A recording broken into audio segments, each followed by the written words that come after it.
И какво става, хора? Какво става, хора? И какво става, хора? Аз съм Коце и днес съм тук с много видеа. Като цяло исках, нали, да снимам клип, който да има една идея в него, да окача, после друг и така както по принцип правих до сега. Обаче сега снимах един клип, примерно, и отчасти се получи, отчасти не. Снимах друг, отчасти се получи, отчасти не. И още един, и така. Мисля, че 2-3 клипа така съм заснил, които отчасти се получиха, отчасти не. И нямаш как да ги кача по единично, защото ако ги кача по единично, клипа ще е една минута, нали? И затова реших просто сега всички тези клипове, всички тези теми, които съм направил, да ги обединя в едно и да ги обединя в това клипче. Сега ще ви разказвам, мисля, че съм заснел три клипчета, различни, и общо взето сега просто ще говоря какво съм правил в тях и ще ви ги показвам. Надявам се да ви е интересно, правил съм, мисля, че сравнително интересни неща, така че ако ви е интересно, останете до края на клипа. Инстаграм е долу в описанието, така че направо да започваме.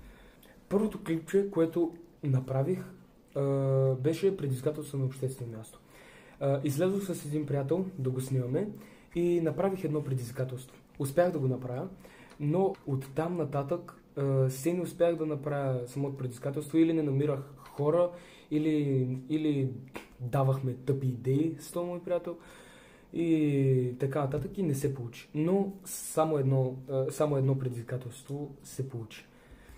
Предизвикателството беше да отида при някакво момиче с глазура и да й кажа да играем камък ножица хартия, и ако тя победи, да ми удари шамар с глазура на ръката.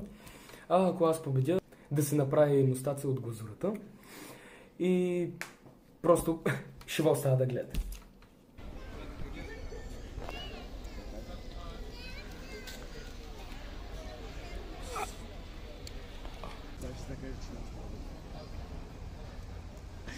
Понеже минаха прекалено много хора през тази улица и почти нищо не се виждаше, направо реших да ви го кажа, да не се мъчите да са кьорите там да го видите, защото пак няма да го видите.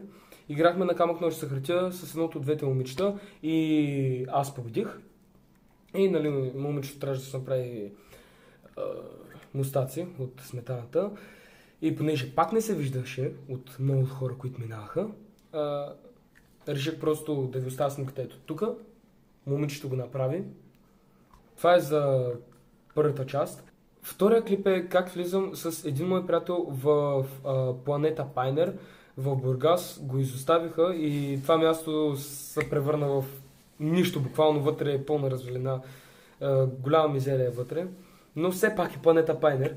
И някой беше разбил входа на самата сграда, нали, планета Пайнера. То по-скоро е подземие. И някой беше разбил и ние с моя приятел просто го видяхме и решихме да влезем, защото да не. И аз, разбира се, реших да го снимам, защото да не. Имаше интересни моменти, но за жалост някак да ви покажа цялото, защото имаше много кадри, в които се виждаше логото на планета Пайнер и няма как да ги пусна, защото преди една година направих клип, в който без да искам се видя логото на планета Пайнер и 17 секунди след като качих клипа ми го изтриха и имах страйк на канала. Знаете, при 3 страйка съм мъртъв, аз имам вече един само заради това. За 3 секунди само камерата ми мина през логото на планета Пайнер и имах страйк. И затова не искам да рискувам с нищо. Надявам се да ви хареса. Сега ще ви направя някаква компилация от там, дето влияхме с моя приятел в планетата. Ко става, хора, аз съм Коце. Сега ще влияме с тук един мой авер, ще влияме в едно място, планета Пайнер. Не мога да ви покажа, в смисъл мога да ви покажа част от това място, защото ако им покажа логото ще ме репортнат за втори път вече заради тях. Да. На първи поглед виждаме просто самото, нали, вътре това място, дето явно е бил входа, такива глупости. Беше. Тук е някакви стълби надолу, реш ли? Вай, брат, какво се е случило тук? Вай, към това. Вай, брат. Има някакво? Въйтка има мега много стъкла. Да, тук имаше мега многото наргилета, които всъщност не бяха счупени и не бяха в лошо състояние. И някои си ги взеха явно, защото имаше мега многото, пак сега няма нищо. Има мега многото стакла. Се надявам да не стане някой гаф. И следваме още надолу. Остава свина шкура. Ако не намерят да не дам удар. Какво е това бялото нещо тук?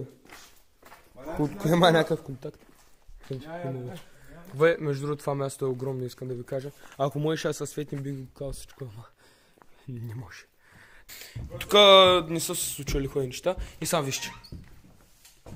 Опа, имаме се. Да, някак се кенефите, някак се съсветват и работят. Тук има стълби нагоре, ама да не се обърка, че това не е изхода ми, е някакво друго място. От калкулатор! Калкулатора работи, брат! 7 по 7 е равно на 3. 7 по 7 е равно на 3. Ето това е калкулатора. Да. Там тоалетната обаче не се отказва, продължава да свети. Хич не е зле това място тук. Всъщност хич не е било зле това място.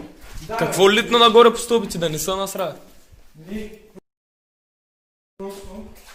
Са насра. Кой е това зато? Брат, бане!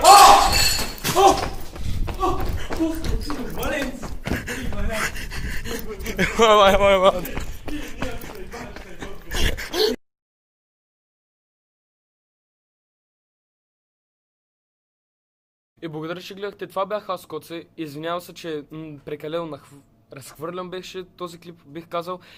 Снимам на 300 различни места. Извинявам се отново. Просто имах 2 клипа и нямах какво ги прави. Трябваше да ги свържа по някакъв начин, за да ги кача. Защото не е като нищо, нали? И трябваше по някакъв начин да ги кача. И това клипче, да, съжалявам за това, че е доста по-разхвърлено. Но, сега ще ми простите. Абонирайте се за още клипчета, защото ще има. Лайк, ако ви е харесал този клип, дизлайк, ако не. Долу в описанието ми също така и инстаграма. И общо това е, което имам да казвам. И отново благодаря, че гледахте. Това бях аз, Коце, и до другия път.